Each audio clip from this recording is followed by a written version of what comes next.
Hello and welcome to Channel's Book Club. I'm Olakunle Kasumu. Relationships are key to our happiness, fulfillment, well-being, and even existence. And of all types of relationships, romantic or marital relationships are often the most emotionally charged and complicated.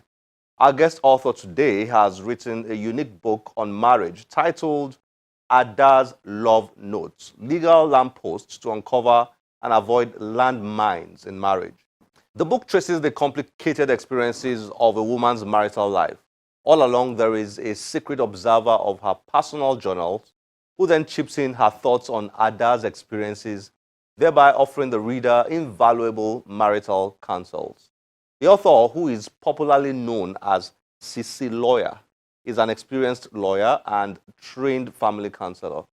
She counsels people who have troubled relationships and offers guidance on home matters.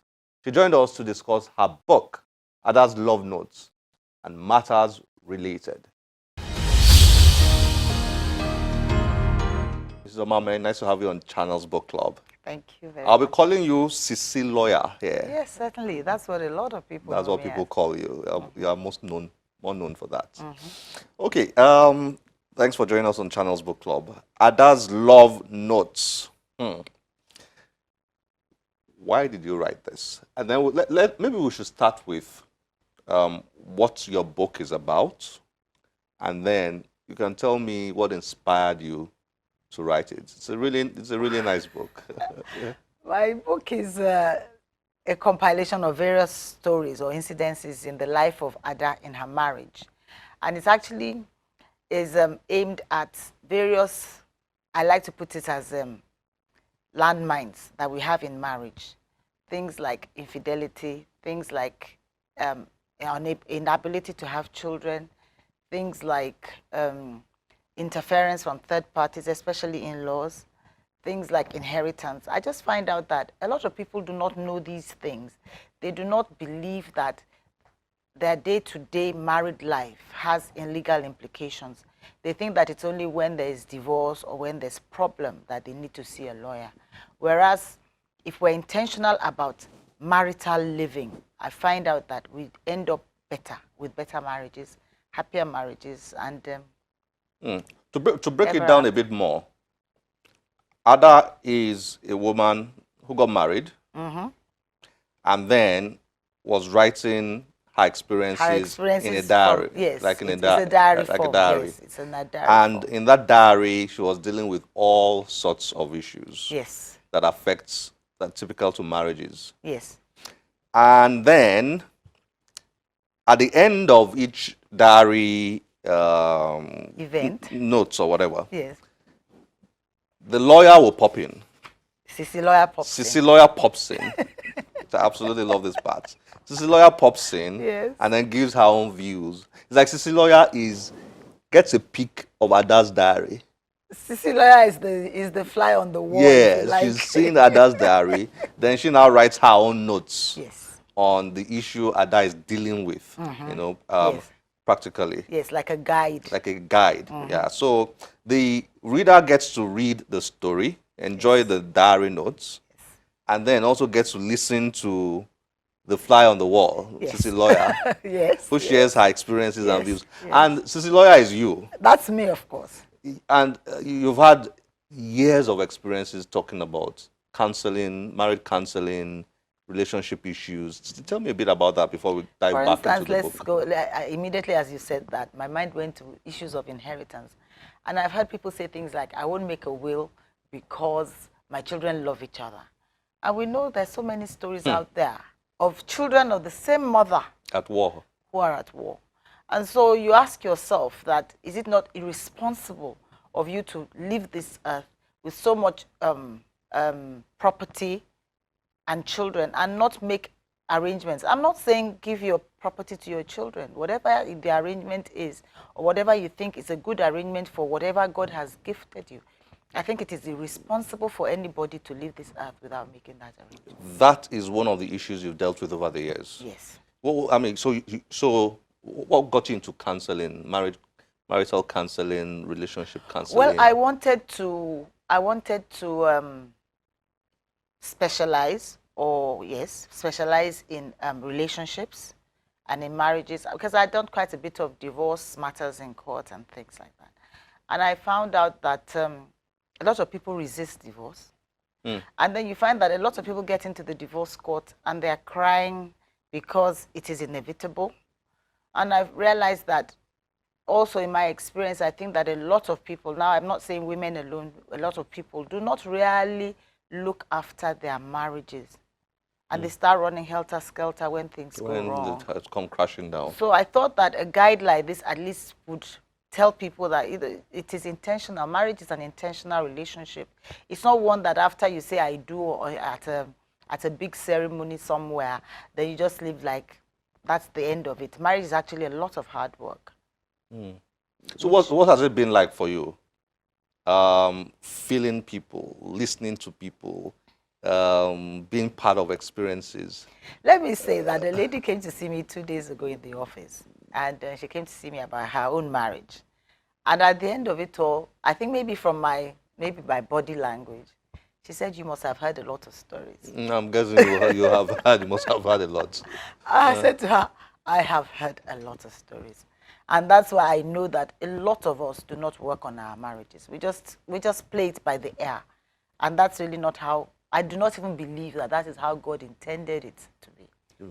So when I hear stories like God hates divorce, I ask the question, what part did you play in ensuring that the marriage is successful? There are a lot of issues here. Now let's pick, because of time, let me pick one or two that caught my attention. One day, Banji, Ada's husband, wants Amala.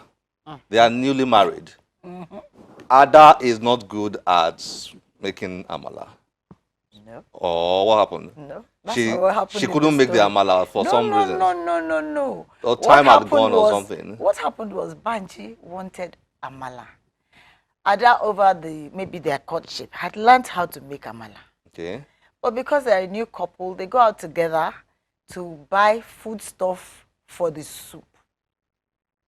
And so they bought everything except maybe the meat and the tomatoes and pepper. And they get home, they find out that we've gone shopping, but we didn't buy dinner. So she had to run out. So she had to run out to her friends, her neighbors' that has like a canteen or restaurant to ask for the ingredients. And then the lady said, "Let me give you the stew, because that's all you need." And as she enters, she meets her mother-in-law there, and the mother says, "Oh, you don't know how to cook," and then it becomes wait, let's go slowly so that they can get it. She takes the stew, goes back home. She's happy that she got.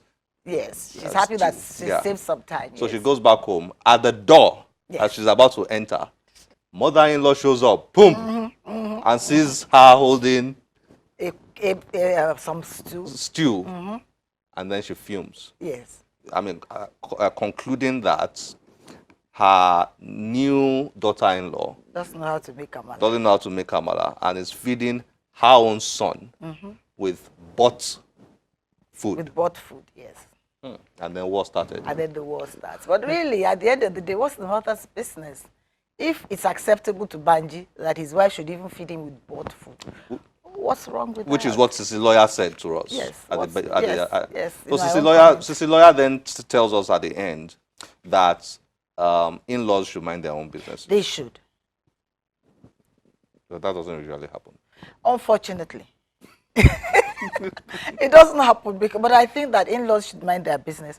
But you see, again, the corollary is when there's problems, it's this same in-laws we call to come and sort out our issues. I was going to ask you that because I think in chapter 19 or so, later on, after the marriage had fallen apart, it was the in-laws who now brought peace offering.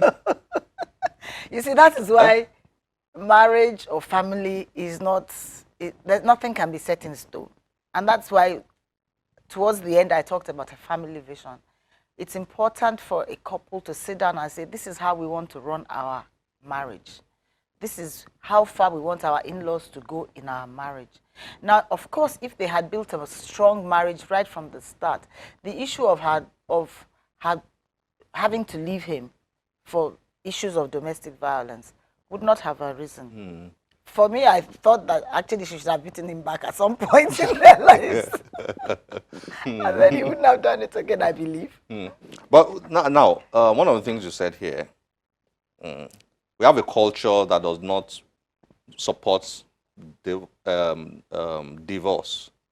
Religion, culture, people. I think it's more religion than culture. Okay, people are averse to it largely because of those reasons.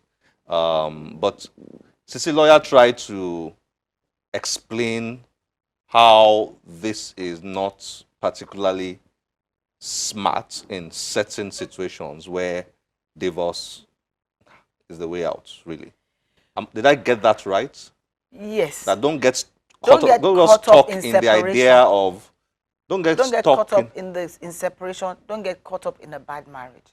Okay. Don't remain in a bad marriage just because you don't want to be divorced. That's what. Don't remain in a bad marriage just because you feel that what will people say. Because at the end of the day, it's your life. People will move on with their own life. And so it's important that we sit down as a couple. And usually it's better even before the marriage. It's better to sit down as a couple and say, how far do we want to go in terms of our finances? How far do we want to go in terms of in-laws? How far do we, what is our program? Yes, I know that all of this is subject to change at all times. Life is dynamic. But if, for instance, a couple decide that they only want 2 children, there's no reason why they should make other people force them to have more than 2 children. If they decide that they want a girl and a boy, only 2 girls are coming, they should already have a good idea of what they want to do. I liken it sometimes to our constitution in this country. We have rules. We have our rules of immigration. We have our rules of who is the head of this nation. In the same way, too, a family should know who is the head of this nation. A family should know that, just as in a nation, something is federal, something is state. So something is the husband, something is the wife, something is the children. And I think that in the same way too, as we have immigration laws, we should know when we should have visitors, how long our visitors should stay, whether we should tell each other that my father or my friend is coming to visit for 2 months or 2 years or 2 weeks. But we don't do things like that because, again, everything that we do wrong in marriage, we push it under culture. And really, I think it's unfair because culture is dynamic.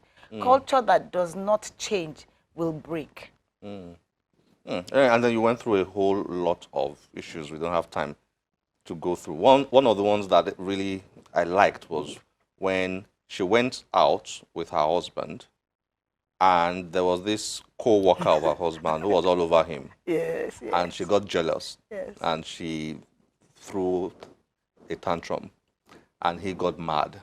And when they got home, he gave it to her. Yes. And they now had to spell out the do's and don'ts and the rules. Which is what they should have done before they got married. In terms of giving themselves space, which is what they should have done before marriage. A lot of couples just choke themselves.